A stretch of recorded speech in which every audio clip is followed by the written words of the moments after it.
Bienvenue sur cette deuxième vidéo de Spin Pro Start. Très honnêtement, je pense que cet épisode sera plus court que les autres. Et je précise, si vous n'avez pas vu l'épisode 1, allez justement sur YouTube dans la playlist concernant Spin Pro Start et vous allez avoir le premier épisode de cette formation qui vous fera une belle introduction sur le mindset à avoir et aussi tout ce qu'on va voir durant cette formation.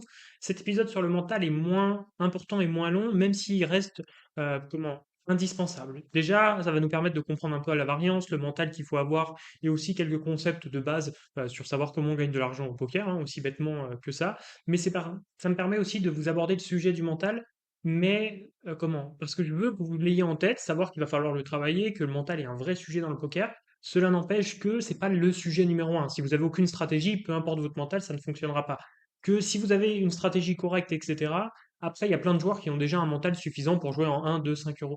Donc, vous voyez, c'est pas la priorité pour moi, mais ça n'empêche que ce sera quelque chose à travailler. C'est pour ça que je veux que ça soit quand même abordé. Donc on le fait maintenant. Et dans la vidéo numéro 3, vous aurez vraiment les premières stratégies à mettre en place dans votre jeu. Donc on est parti pour cet épisode sur le mental et la variance. Alors, déjà, première chose, toute bête, toute simple, mais ultra importante, comment peut-on gagner de l'argent au poker? Parce que je sais que pour ceux qui débutent le plus, c'est pas forcément très clair ce sujet-là. Et justement, on va prendre le temps d'y répondre. On va juste faire la comparaison par rapport au casino. Par exemple, la roulette, ça marche avec le blackjack, les machines à sous, c'est pareil à chaque fois le fonctionnement est différent et c'est important de comprendre qu'on peut gagner de l'argent au poker. Parce que je sais que pour certains, c'est un vrai sujet, donc on va prendre 2-3 minutes pour parler de ça. Déjà, la roulette, c'est important de prendre en compte. Avant de jouer, bah, vous avez 1 euro, par exemple, si vous décidez de jouer 1 euro à la roulette, le casino à 0. Le temps que vous n'avez pas joué, vous rentrez dans le casino, vous avez toujours rien perdu, lui n'a toujours rien gagné. Mais à partir du moment où vous misez une fois, donc vous misez, je sais rien, sur le rouge, sur le noir, sur un chiffre, peu importe, eh ben, vous avez, sur le long terme, récupéré 97% de votre mise, soit 97 centimes.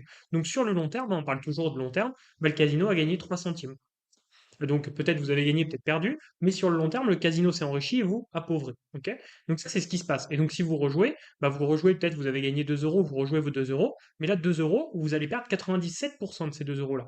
Donc sur ces 2 euros-là, vous allez perdre 6 centimes, et donc sur le long terme, le casino aura gagné 3 centimes au premier coup, puis, 9, bah, puis 6 centimes au deuxième, donc 9 centimes en tout. Et donc c'est comme ça que, au final, le casino finit par engranger de l'argent. Alors oui, vous pouvez avoir un coup de chance et gagner, mais sur le long terme, les joueurs perdent de l'argent. Donc voilà sur cette idée-là. Déjà, c'est important de comprendre ça pour ce qui est de la roulette. Pour le poker, c'est complètement différent. Vous allez le voir. Parce que le poker, il n'y a pas que vous contre le casino, c'est vous contre les autres joueurs et le casino. Donc, on l'a ici. Avant de jouer un spin, par exemple, c'est un spin 1 euro. Donc, il y a le joueur 1 qui est mauvais, qui a 1 euro. Le joueur moyen, numéro 2, par exemple, qui a 1 euro. Et le joueur pro, qui a 1 euro. Bon, il ne va pas jouer des parties à 1 euro s'il est professionnel, mais vous avez compris l'idée. Il a 1 euro aussi. Et le casino a touché 0. Encore, vous n'avez pas joué. Une fois que vous avez joué, le casino a pris 21 centimes, 7% de chaque joueur. C'est comme ça qu'ils se rémunèrent. Ils prennent tout le temps 7%, des fois c'est 6, ça dépend de la limite, des fois c'est 8, etc. Plus il y a du rakeback, mais on va pas trop se prendre la tête dans un premier temps. En moyenne, ils vont prendre 7%, on va dire. Donc le casino prend, comme on voit, la room. Hein, quand on dit casino, c'est la room, c'est Betclic, c'est les sites, c'est Winamax, etc. Paris Sport, c'est le site en lui-même. Il a pris 21 centimes sur ce spin. Ok. Par contre, les autres joueurs, ils sont répartis le reste de la somme, les 2,79 € qui restent. Le joueur pro, lui, gagne environ 10%. En basse limite, il peut gagner 10% à peu près du montant investi, donc 10 centimes. Donc, il finit la partie sur le long terme avec 1,10 €. Le joueur moyen, on va dire qu'il est légèrement perdant, mais du coup, il est quand même plutôt correct. Lui, va perdre que 1 centime sur le long terme. Et le joueur mauvais, ben, il va perdre 30 centimes. Donc, en fait, tout fait que, que ça tourne, ben, c'est le joueur mauvais. Le joueur mauvais va rémunérer à la fois le casino, à la fois le joueur pro, et le joueur moyen va rémunérer un petit peu le casino, surtout, surtout le casino, on va dire, et un petit peu le joueur pro légèrement. Mais vous voyez cette idée-là. En fait, évidemment, il n'y a pas tout le temps deux joueurs, ben, un joueur moyen, un joueur mauvais, un joueur pro. Mais si par exemple il y a trois joueurs mauvais, bah, sur la partie, ils vont se répartir l'argent, mais sur le long terme, c'est juste le casino qui gagne, si tout le monde a le même niveau. S'il y a que trois joueurs pro, c'est le casino qui gagne, parce que personne ne gagne d'argent sur les autres, et c'est le casino qui gagne de l'argent. Le casino, on parle de la room, du site, etc., toujours, hein, évidemment. Donc c'est ça qui est important de comprendre, c'est que oui, à la roulette, on peut pas gagner d'argent, parce que chaque fois qu'on joue, c'est le casino qui prend, et nous, il nous redonne une partie de ce qu'on a investi. Au poker, c'est différent, c'est qu'on prend de l'argent potentiellement des autres joueurs. Et ça, c'est un concept simple, mais qui est important d'être maîtrisé quand même, parce que je sais que beaucoup de personnes doutent sur le fait qu'on puisse gagner de l'argent au poker, mais c'est important de comprendre le fonctionnement. Alors, comprendre la variance et pourquoi c'est une chance, parce que ça, je sais qu'il y en a beaucoup qui me parlent de ça, qui me disent: «Ah, c'est chiant, j'ai pas de chance, etc.»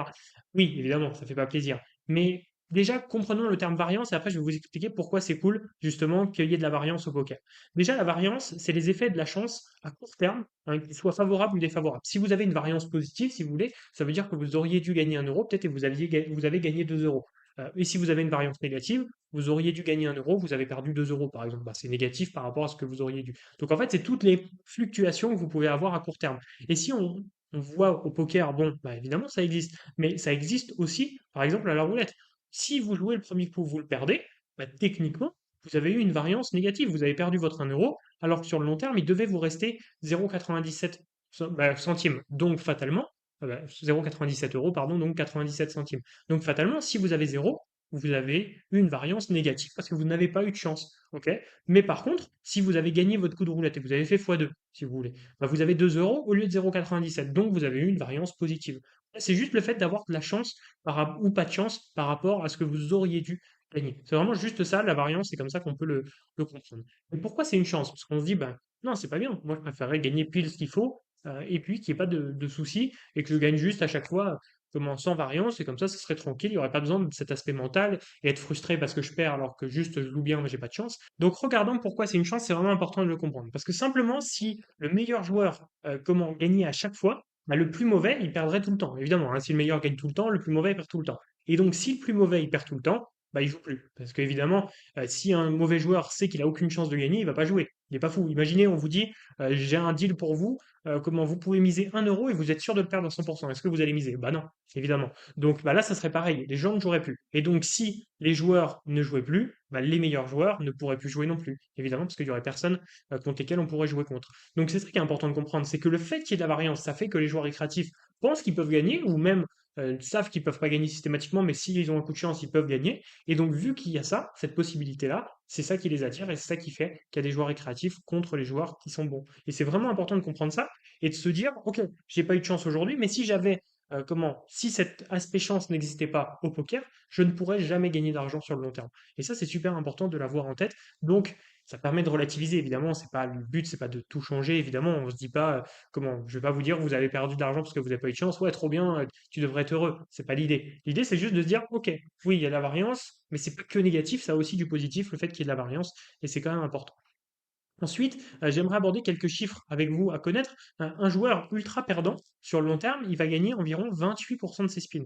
Je vais vous montrer ces chiffres-là. Pourquoi? Parce que souvent, il y a des biais que vous avez. J'entends souvent des joueurs qui me disent en ce moment, je gagne 2 parties sur 4, je suis pas mal. Oh, lui, il est mauvais, il a perdu 4 spins sur les 4 spins. Par exemple, j'ai déjà fait une vidéo où je perdais 4 parties de suite et j'avais eu des commentaires. Ah, t'es pas bon, t'as perdu tes 4 spins. Et j'ai déjà eu fait des vidéos où j'en gagnais 9 sur 9, par exemple, et les gens, ouah, t'es trop fort. Alors qu'en fait, il y en a un moment où j'ai eu une variance très positive et un moment très négative. Et je vais vous montrer la subtilité, parce que c'est vraiment léger. Donc, comme je vous l'ai dit, un joueur ultra perdant, sur le long terme, va gagner environ 28% des parties. Un joueur perdant, sur le long terme, ça sera environ 33. Un joueur break-even qui ne gagne pas et qui ne perd pas d'argent, il sera à 36% des spins gagnés. Un joueur gagnant sur le long terme, 38,5. Et un joueur ultra gagnant, et là, quand je parle d'ultra gagnant, c'est quasiment intenable. C'est souvent des joueurs, par exemple, si moi je vais en 5 euros, j'aurai ces chiffres-là. Mais bon, honnêtement, personne ne fait ça parce que ça n'a aucun intérêt pour moi d'être joué en 5 euros. Et ben, je gagnerai environ 41, voire 42% des spins, peut-être 41,5. 42, je ne les aurais même pas. Je les aurais même pas, je serais peut-être à 41,5. Mais vous voyez, c'est important de comprendre que bah, la limite, elle est faible, parce que pour 7-8% de parties en moins, on passe de ultra gagnant à perdant, ou même de gagnant à perdant pour 5,5%. Et ça, c'est super important de l'avoir en tête. Donc, ne vous dites pas, j'ai fait 10 spins, j'en ai gagné 7, je suis super fort. Non, vous avez juste eu de la chance. Et si vous en avez gagné qu'un, bah, vous avez juste pas eu de chance, parce que même si vous êtes mauvais, vous auriez dû en gagner que 28. Au moins 28%. Ok. Donc ça, c'est vraiment important de se connaître ces quelques petits chiffres qui peuvent quand même vous aider dans votre progression pour pouvoir vous en rendre compte. Moi, ce que je vais faire, c'est que je vais vous donner 3 conseils maintenant pour essayer de réduire la variance parce que, encore une fois, en quelques minutes de formation, je ne vais pas pouvoir vous transformer mentalement. Si vous faites que tilter, ça ne sera pas magique. Il y a des moyens de progresser là-dessus, mais c'est pas le plus important, je pense, pour quelqu'un qui débute. Mais j'ai quand même envie de vous donner quelques petits conseils pour réduire la variance. Première chose, augmente ton niveau de jeu. Plus tu as un bon niveau, moins la variance est forte, c'est mathématique.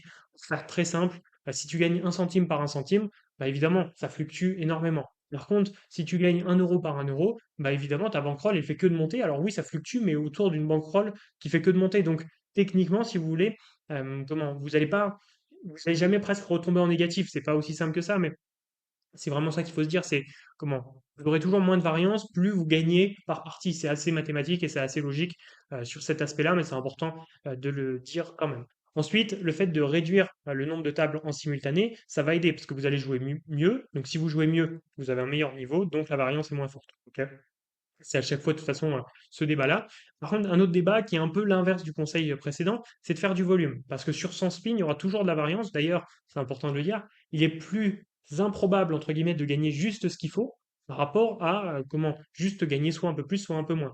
Par exemple, si vous faites 100 parties, vous devez gagner, par exemple, on prend un exemple tout bête, 10 euros. La probabilité de tomber à 10 euros pile, c'est 1%, quasiment. Ça doit ressembler à quelque chose comme ça. Tout le reste du temps, vous allez soit gagner 11, 12, 13, 14, 15, ou 1, 2, 3 euros, donc que ça soit décorrélé de ça. Évidemment, sur du long terme, si vous faites 10 000 parties, vous ne serez pas loin de ce que vous auriez dû gagner à quelques euros près, mais ça n'empêche que, bah, en fait, on voit que sur le court terme, bah, en fait, il n'y a que de la chance qui va intervenir, entre guillemets. Évidemment, si vous êtes gagnant, vous avez quand même plus de chances de finir positif que quelqu'un qui est perdant, mais c'est important de faire sur quelques parties, c'est pas très représentatif, donc joue davantage si tu es gagnant, et ça se compensera plus rapidement, parce que plus tu feras de volume, plus ça va se compenser dans le temps. Alors évidemment, la variance sera la même sur le court terme, par contre, vu que tu vas faire plus de parties, en termes de durée, en termes d'heures de jeu, si tu veux, et en termes même de semaines de jeu, bah, au bout de 2 semaines, ça sera terminé. Que si tu fais pas beaucoup de volume, ça pourrait durer peut-être un mois. Tu vois, c'est vraiment cette idée-là qui est importante. Donc, de faire du volume, ça va t'aider à réduire la variance.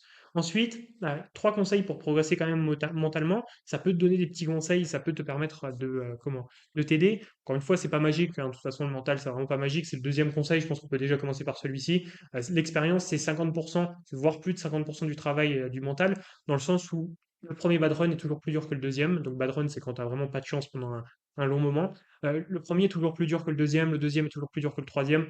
À force, avec l'expérience, bah, tu finis par l'utilité. Si vous regardez mes vidéos, je suis rarement frustré dans mes vidéos. Parce que, en fait, évidemment, quand tu as 4-5 ans de carrière, bah, à un moment, tu as à peu près tout vu. Donc, il n'y a plus rien qui te frustre. Et c'est juste parce que, bah, à force d'avoir vécu des choses difficiles dans le jeu, hein, je parle, bah, du coup, ça fait que, bah, à un moment, on s'y habitue et ça nous simplifie un petit peu la vie. Ensuite, pour rebaser sur ce premier conseil, pour aller dans l'ordre quand même, ne sois pas résultat orienté. Alors, résultat oriented, c'est quoi? C'est comment? Penser que si on a bien joué, c'est comment? Non, justement, si on a gagné, c'est qu'on a bien joué, et si on a perdu, c'est qu'on a mal joué. Ça, pour le coup, je le vois trop souvent. Vous pouvez regarder mes vidéos YouTube, hein, c'est un bon exemple. Regardez une vidéo YouTube où je gagne 7 parties de suite. Vous allez voir les commentaires, ils seront ultra positifs, presque trop. Des fois, on va me dire, oh, t'es trop trop fort, c'est incroyable, etc. Et on va avoir l'inverse, parce que moi, je poste toutes les vidéos que je gagne ou que je perds, et vous allez voir des vidéos justement où j'en perds 4 de suite de spin. Et là, ça va être que des gars qui vont me critiquer. C'est une catastrophe, tu sais pas jouer, il faut vraiment que tu apprennes à jouer, il faut que tu arrêtes les vidéos. Ça peut être à ce point-là. Évidemment, c'est un peu plus soft quand même que ça, mais l'idée, c'est ça, en fait. Et donc, on le remarque, hein, et c'est vraiment systématiquement. Donc, ne soyez pas résultat oriented. Moi, dans tous les cas, un joueur comme moi, je vais gagner 38-39% de mes parties sur mes limites. Peu importe. Donc, sur une vidéo, vous n'allez pas le savoir, en fait, si j'ai de la chance. Enfin, vous n'allez pas le savoir si je joue bien, si je joue mal. Ça va pas se ressentir, en fait, que je gagne 38 ou 39%, ça va pas se voir visuellement. C'est ça qui est important de comprendre. Donc, ne soyez pas résultat orienté. Ne pensez pas, le mec a bien joué, c'est un bon joueur. Le mec, comment? Ne pensez pas, le mec a gagné, c'est un bon joueur, il a perdu, c'est un mauvais joueur. Essayez de réfléchir par rapport à ce qui a été fait, est-ce que c'était bien joué, est-ce qu'on pouvait pas faire mieux, etc. C'est plus intéressant. Et c'est aussi utile dans la vie, en règle générale, hein. De toute façon, le poker apprend pas mal de choses sur la vie aussi, en général, je trouve. Mais j'en sais rien, c'est pas parce que vous avez décidé de sortir un jour alors que vous aviez décidé que d'habitude vous n'alliez pas sortir ce jour-là, et j'en sais rien, et vous faites une entorse. Je ne le souhaite pas, mais si jamais. Ben, c'est pas pour ça qu'il ne fallait pas sortir. 99,9% du temps où vous alliez sortir, ben, vous alliez pas vous faire une entorse ce jour-là. C'est juste que là, oui, c'est une coïncidence, donc c'est pas grave, ça fait partie du truc. Donc on va pas être résultat orienté à se dire, bon, bah là, ok, je me suis blessé parce que je devais pas sortir aujourd'hui et je suis sorti. Vous voyez, c'est un exemple tout bête, mais c'est cette idée-là qui est importante. Essayer d'être le moins résultat orienté possible, c'est toujours important. Ensuite, cherche à progresser, pas gagner de l'argent, ça c'est trop important. Comment? Parce que je vois beaucoup de personnes qui prennent des décisions qui les aident pas sur le long terme. Du style, ils vont se dire, non mais moi je vais aller grind là pendant 200 heures ce mois-ci à fond alors qu'ils ont un niveau à 1 euro. Quoi ça sert? Tu vas juste, même si vraiment on imagine le scénario, tout se passe bien, tu tapes des jackpots, etc., tu vas gagner 200 euros.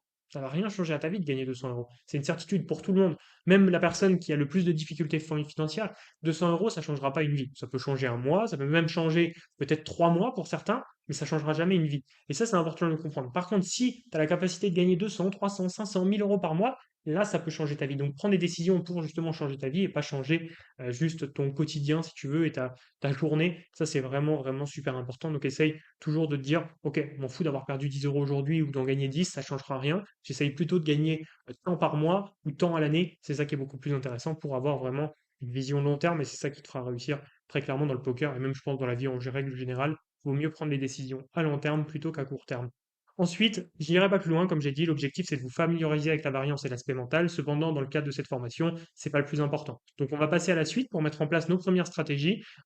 Sur le post-flop, on va commencer à mettre pas mal de stratégies. Je vais vous partager des ranges dans la prochaine vidéo, deux ranges que je vais vous offrir, vous allez voir. Je vous montrerai aussi les différences entre toutes les ranges et quel type de range il faut avoir, super important. Mais juste avant ça, j'ai deux choses à vous dire. Première chose, pour ceux qui viennent d'arriver sur cette première vidéo pour suivre la formation, parce qu'il faut le suivre dans l'ordre, cette formation sur YouTube, c'est important. Cliquez sur la chaîne YouTube dans l'onglet playlist, vous allez retrouver la playlist Spin Pro Start, ok, avec toutes les vidéos, comme ça vous les suivez dans l'ordre, vous pouvez suivre cette formation.